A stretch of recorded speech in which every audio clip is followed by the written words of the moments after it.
I've found where this valve is. Here it's here. I've disconnected the pipe. You can see the valve's permanently open. And that's what's been causing it to run rich and lean, because that goes all the way to the fuel tank. It'll just be a matter of blocking that valve off, and I'll check out the fuel trims. The scan tool there is showing lean, and the O2 bank 1 sensor one is 39 millivolts. So if I take this and I clamp this off,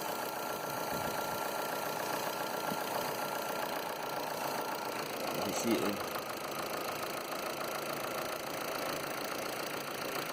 Takes a dive up and goes rich, but it remains rich. So I'm wondering if this valve pulses to keep fuel control. When I take it up the rev range, it's okay.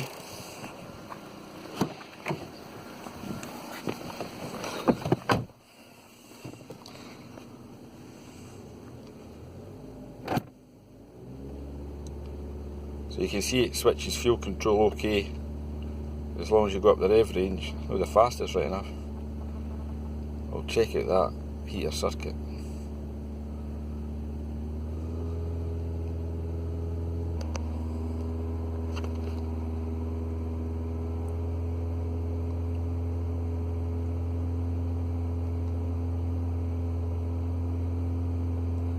But as soon as I lay off, it's now, rather than going lean, it's going rich.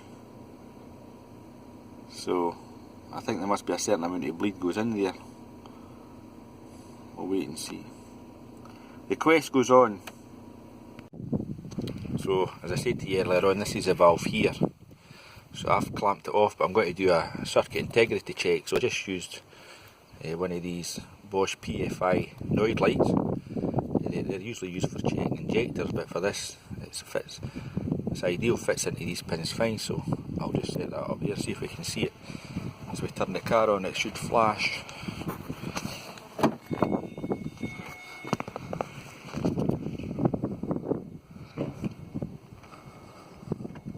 I think you've seen that. Don't catch that. You see that circuit's fine. That's open at the moment. I'd imagine that opens to let the vapours in. There's nothing wrong with that.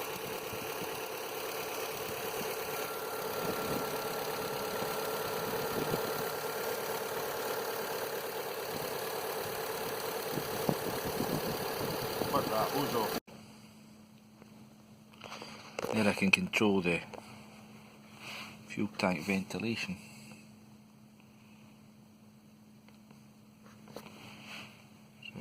Activate. I'll just go activate. Deactivate. See that? Inactivate. Activate. Inactivate. Hello everybody again. Right, after a long while mucking about this thing, you can see at idle I've now got the fuel control. It's back again, so it's going between 0.1 and 0.9 volts. So that's good. But what I've had to do is disconnect the purge valve. Now this purge valve actually opens and shuts, but the computer is hating it for some reason, so I'll need to go and get another one. But I'll show you exactly what it's doing at the moment. I mean, this car is fully warmed up. We're at 90 degrees, and the purge valve, as I said to you, is actually working. And you can see here, I've got my little Noid light in. You can actually see it is purging the purge valve. So maybe that's just one of these things it does, but if I connect that, I'll start to draw air back into the tank. It's not doing that. But I think the only way ahead here is to change this purge valve and see how it goes through here. It is strange. Now the other thing I was going to say, the only way that I could bring the fuel controls back in was going into the, let me see, I'll go back out of here. Had to reset the adaptive values. I'll just show you that quickly. Back out of there, so we'll go into Opal. Auto selection, we'll read it.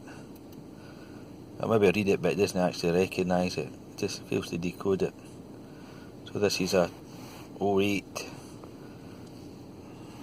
with diagnosis control unit. That one there. So I went into special functions and reset learn values. So what did you put? Ignition off, that back on. So it says, do you really want to program lambda adaptation, throttle position sensor and timing? Now, I done this, and watch this, the thing will hardly start after you do this. We go OK, so escape out of that. I'll read codes again. So that's, you see these two codes are back at the moment. Watch this. Thing will know that. I'll put the heater off, key out. There we go, so I've reset the values. And that's how I got the fuel control back under. It was a strange one, this. In fact, I've actually not got any throttle control at the moment.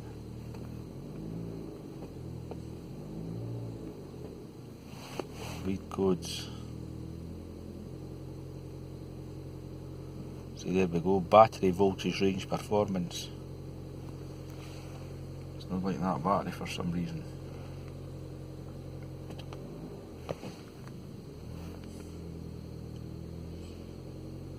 But then again, maybe it's just got to sit here and idle to relearn its values.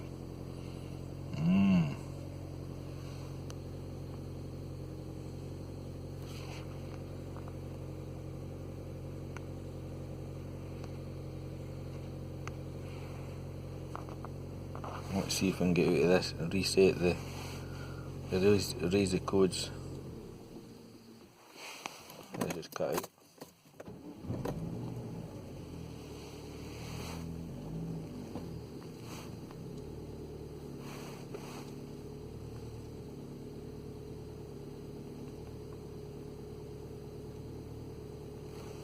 That's interesting.